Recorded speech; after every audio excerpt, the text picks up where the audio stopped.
Hello, hello, hello, everyone. Welcome back to another amazing interview by Geek Vibes Nation. I'm your host, Tia, and I have with me actor Travis Artz, who has stopped by to talk about Transformers, his time on Transformers Cyberverse as Hot Rod. And let me just introduce him. How are you, Travis?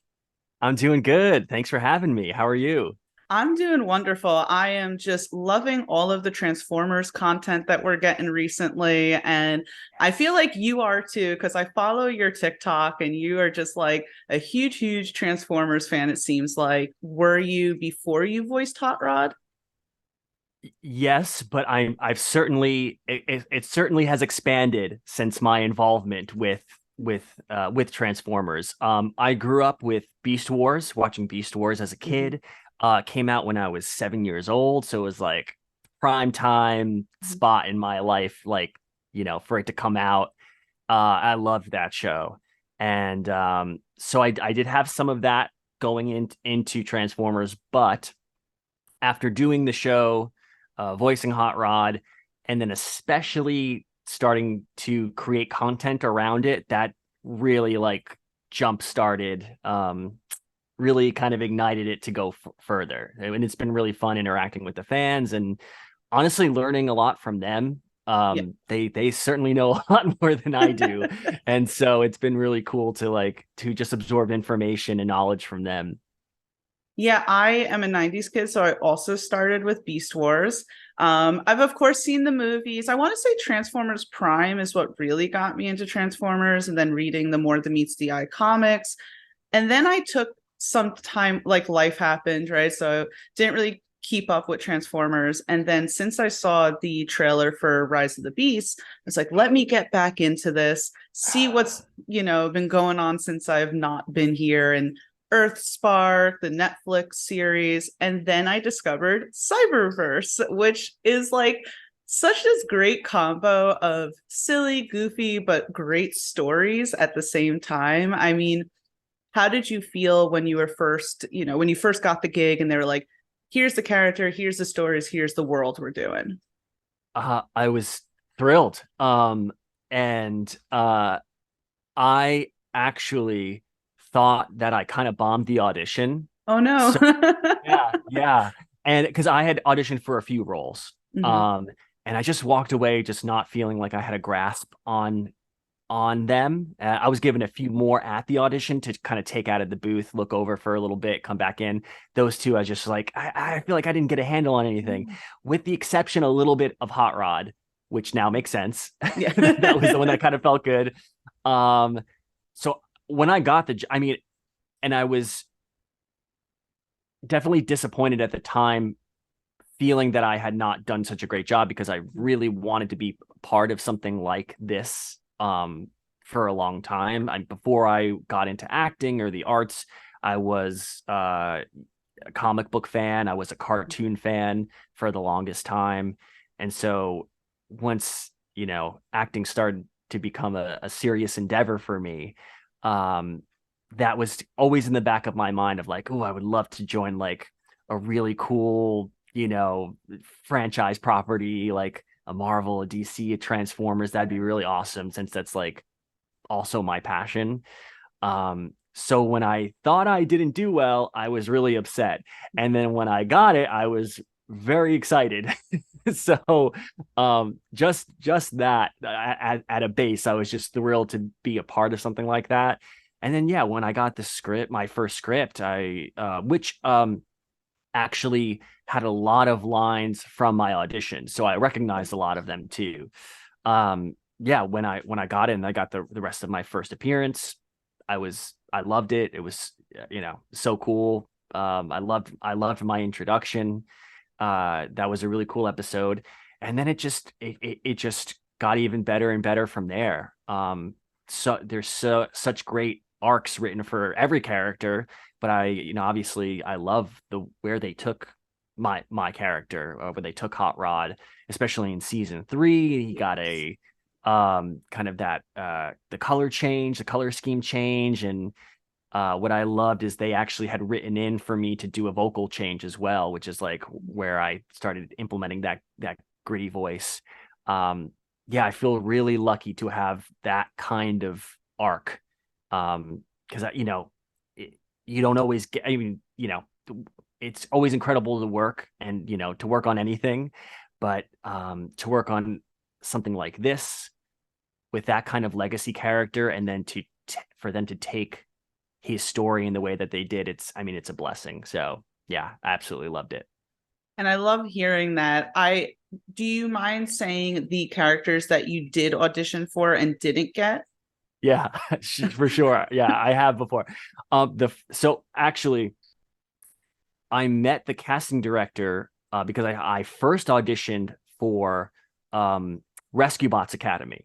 Oh, cool. I think a couple months before that, and I don't now remember what character I auditioned for Mhm. that, but auditioned for that. Oh, I do. Teletran 1, I think, Okay. because I know Cyberverse is Teletran X. I think it was Teletran 1, Teletran something. I felt really good about that audition. Mhm. So was it real? I didn't end up getting it, but then I got called back for Cyberverse, Mhm. and I was like, oh, that's cool. Yeah, that's great. I felt about that audition. So I felt fairly confident going into that, which kind of Yeah. made the letdown kind of even more funny and ironic. But uh, so I got for Cyberverse, they initially called me in for Hot Rod, Mhm. Soundwave, Mm. and Teletran X. Okay. And then they had given me a couple more characters after those initial reads, and I, for the life of me, do not remember. I think I blocked it out because of how I felt about it. I wish I did remember which other characters I read for, but it was just like a handful of other ones. But yeah, initially Hot Rod, Soundwave, Teletran X. Which is funny that you auditioned for Soundwave because Hot Rod and Soundwave had this like really great little arc in season 3 and then season 4, which I totally Yeah. wasn't expecting. And then I kind of got misty. I mean, I guess spoilers I should say, but I kind of got misty eyed when Hot Rod did his in memoriam for Soundwave. It was a Yeah. great read. Yeah. Thank you. I really appreciate it. It was yeah, I definitely it's a moment that sticks with me recording it Mhm. too, because that was at that point I remember in season 3 it was a little uncertain, at least for me, of like whether there was going to be more. It maybe felt like that was going to be it, and then so it was a really pleasant surprise that we got that season 4 two-parter. Right. But I think for the information that was coming out at the time, or what we were getting, it was fairly clear that this was going to be the finale. Right.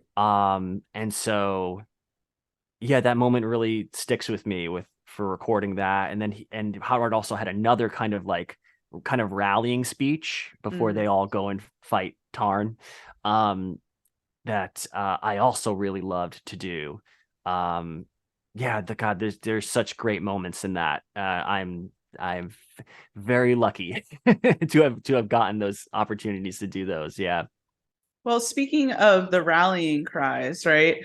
I'm watching Cyberverse, right? Especially Uh-huh. season 3 and season 4. I'm very partial. I like those like the most. Seasons 1 and 2 are obviously very good, but season 3 with the quintessons and that whole thing, I mean, it was such good writing that you're not expecting really from a cartoon like children's show. You say, "Oh, this is really good. I really like this." And It's really good. Yeah. there were several times during that I really thought that the show was gearing up to make Hot Rod into Rodimus Prime. And I I was sitting there with my husband watching it, and I was like, he's gonna become Rodimus Prime. That's what's happening. That's what's happening. And then it didn't happen, which is fine. But were there ever discussions of your character becoming Rodimus Prime and taking over? If there were, I mostly have no idea because Okay. I wasn't really involved in that in the process. Writing, I just came in and said the words. Okay. But if it makes you feel any better, I also thought that Yeah.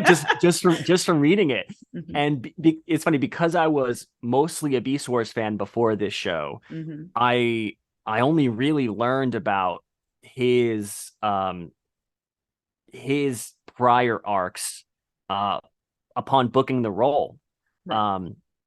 I went and watched the movie, which I might have seen some G1 stuff before Beast Wars, because I remember as a kid having a point of reference, like like when they and Beast Wars, when they discover the bodies of Optimus and Megatron and they Right. take their sparks. I do remember like recognizing like, oh, that's Optimus Prime. So I don't I don't remember exactly what I'd seen before that, but for the most part, I basically saw the movie for the first time prior to recording Cyberverse, the animated '86 movie. So knowing that he had gone through that journey, and seeing where, like you said, where Cyberverse was kind of setting me up for some sort of leadership position, I thought, oh, I think I know where they're going with this. Yeah. It, and I remember, I believe I recall, Maycat who's one of our incredible writers who also writes for Earthspark, saying in an interview that the writers had talked about it, but since it had been done before, they wanted to maybe try something a little different and not go down that exact route, which I really like. I mean, yeah, I think it did allow me.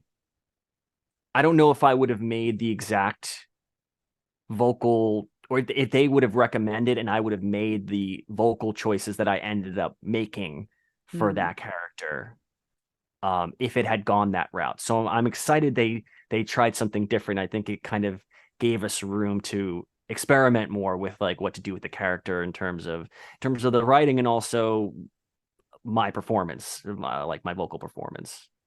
Yeah, and I mean, it's also showing that Hot Rod can be this type of character without him necessarily being a prime. So I did very much like that. I liked the vocal changes you made. There was, whenever you said the line, whenever you said the character Perceptor, was just funny to me. I know where you're going already. I know. It just, I loved it. And I think I saw someone on YouTube, and I can't remember who, but they kind of made the argument, because I think they called Perceptor, and maybe they were getting a little bit of flack, and they were like, well, the voice actor who played Hot Rod, that's how he said it. So that's where we're going with. And I think it really shows like my main points of reference, like what they are. Because, and I know even in this show there were some differences, but when I read, like, so because G1 is not my main point of reference, Beast Wars is, right? So when I see the spelling, which is like, what is it, Perceptor, right? The OR makes me think of Cheetor. Yes. And I think it wasn't like everyone but Cheetor said Cheetor, and then someone said cheater. I know someone said cheater, but most of the other characters said Cheetor, I think, right? So that's in my mind, Cheetor, Perceptor, the OR. So that's kind of, and there's a few examples of that too. What's supposed to be Quintesson, I say quintessent. Yes.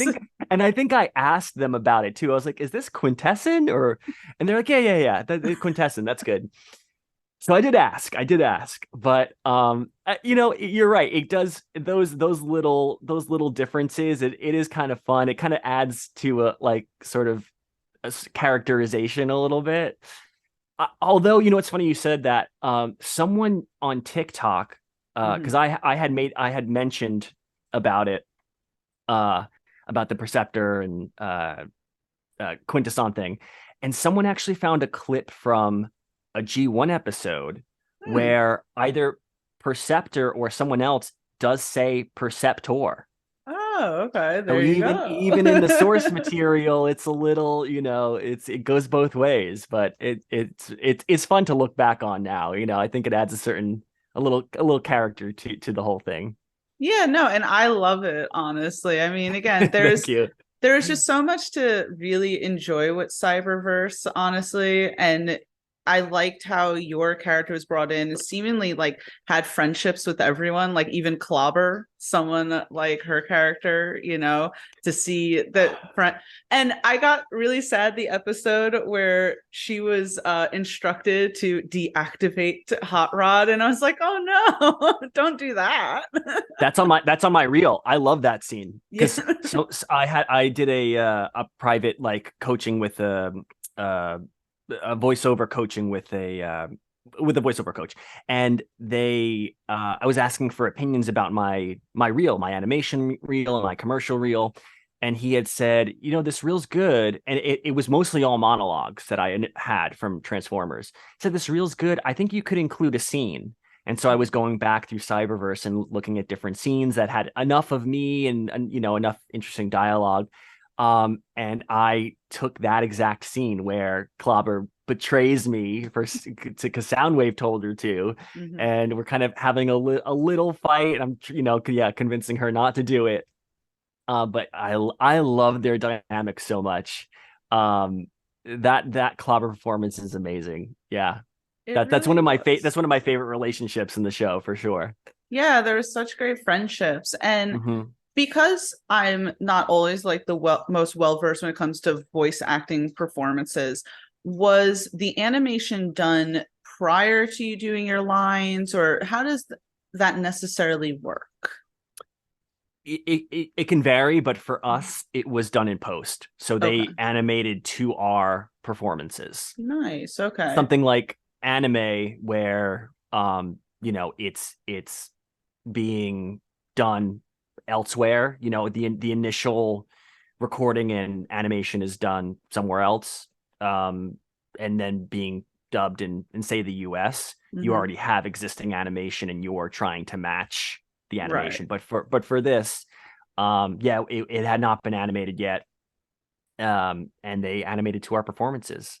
Cool. And there was only one instance that I recall where they had to redo something and Mhm. I actually voiced to the animation. Mhm.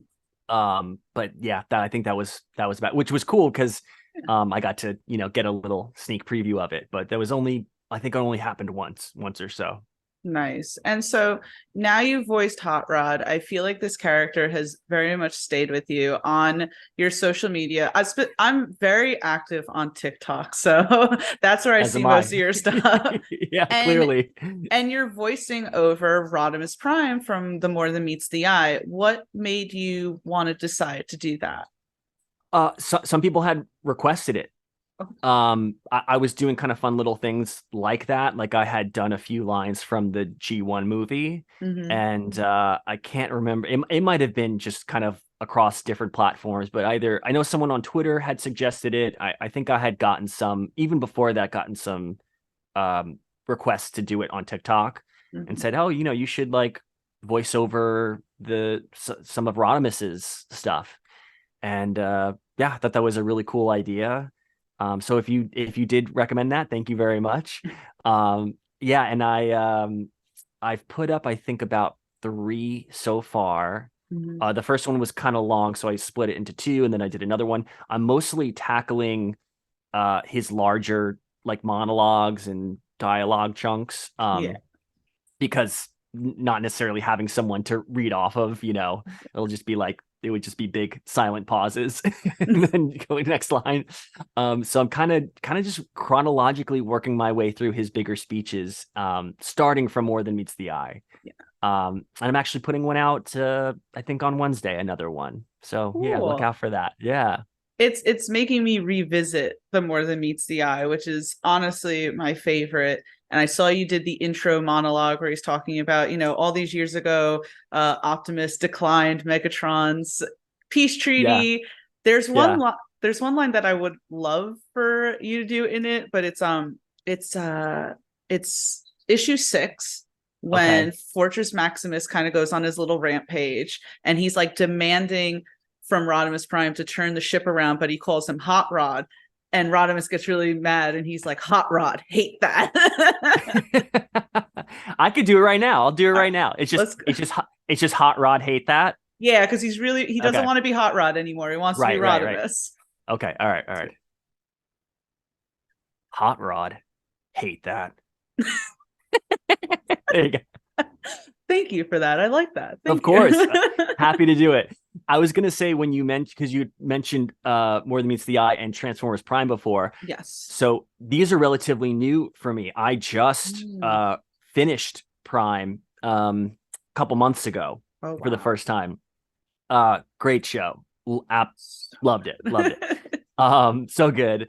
And this is my first time reading through IDW in general. Like, I started like whatever I could get my hands on, the earliest stuff. Started from there, and pretty recently got to I'm volume 2 or 3 of More Than Meets the Eye now. Okay. Yeah. So I kind of spoiled what happened in issue 6. No. I had already gotten there. I I remember that moment. Yeah. Okay. No, yeah, because the thought came up of like, well, let me just like search through for his speeches and monologues. But I'm a comic book fan. I'm a comic book reader. So I was like, oh, well, there's like this really great comic book series on Transformers, and it features Hot Rod Rodimus. Let me just like read through it. And then it also give me context for what I'm actually reading when I do it. So I'm slowly working my way through, and when I hit a speech, I bookmark it, and when I have some time, I hop in the booth and lay it down. That's awesome. Yeah, I think 2010, I think, is when Transformers Prime came out. And I want to say maybe it was like a year or two after that. It was like all on Netflix. And my husband, who was my boyfriend at the time, we were, not living together, but I got to his house and he's like, you have to check out this show. It's like a movie. And so we kind of just binged the whole entire thing. And I was like, okay, now I want more. And that's when I went to the comics. So now I feel like I'm kind of re-entering that, where it's like, all right, now I want to get back into Transformers. And like, if you have not, for those who are like watching, if you have not seen Cyberverse, it's so good. It just gets better. I really enjoy it. So thank you. So you said that you are a comic book fan, right? You were talking about DC, Marvel, and everything. Obviously, those are two huge entities right now. I mean, what would be your vision if you were to get a role in either of them? Like, who would you want to play? In what capacity? Live action, voice acting, what have you? I mean, I act on camera as well, so obviously I'd love to do on camera for either of them, DC, MCU, DCU.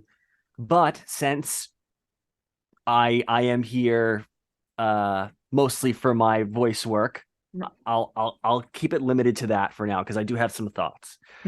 I learned recently that Hot Rod from the G1 movie initially, at least in like there was some writer notes, was based off of Guy Gardner from DC. Oh wow, the Green Lantern. Yeah.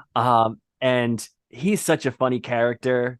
I was a fan of him before hearing that, and so I think that would be a fun one to do, especially since there's like the Hot Rod connection apparently.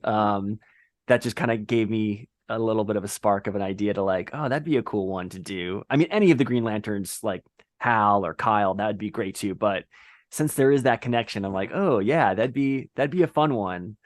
I think a Spider-Man would be cool for something. I'm a longtime Spider-Man fan.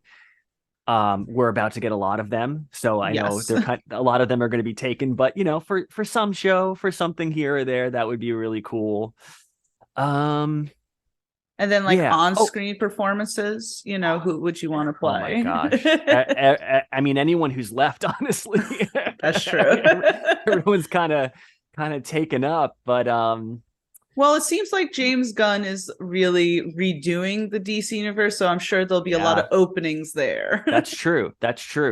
We haven't seen Green Lanterns in a while, so I would love to do a Green Lantern. Speaking of Guy Gardner, I'll dye my hair red. I'll do it. I'm fine with that. So you hear that? He's prepared to dye his hair red. I'm ready. Whatever you need me to do, I'm ready for it. And so on top of, pretty much premiering, I feel like on everyone's channel on YouTube, which again, thank you so much for, even being on our YouTube channel. So on top of that, providing social media content, what do you have going on that you would like to promote to the people who are going to watch this? I'm just auditioning,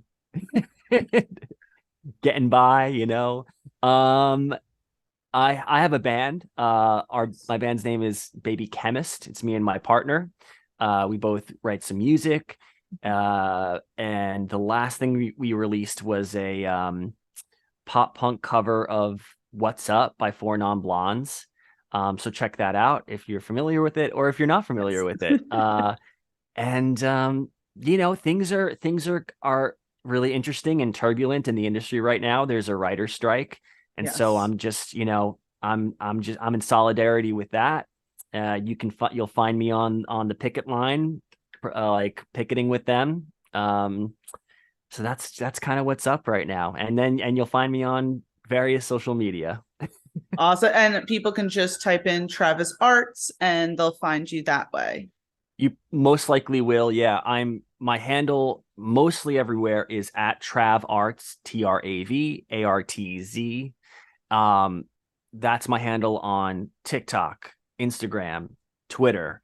And then my handle right now on YouTube is at Travis Artz Official. Okay. Yeah. So for all those, make sure you go and follow and everything. Travis, I want you to get more roles. I think that you have like this great personality, great voice and everything. So hopefully once obviously things go well with the writer's strike, people can start getting back into gear and everything. And in the meantime, I look forward to the next reading of Rodimus Prime. It's coming Wednesday. Okay, perfect. Well, again, thank you, Travis. I hope you have a great rest of your day. Same to you. Thank you so much for having me. This was a blast. Thank you. Awesome. And thank you everyone for watching. I'm Tia. This is Geek Vibes Nation, and I'll see you next time. Bye.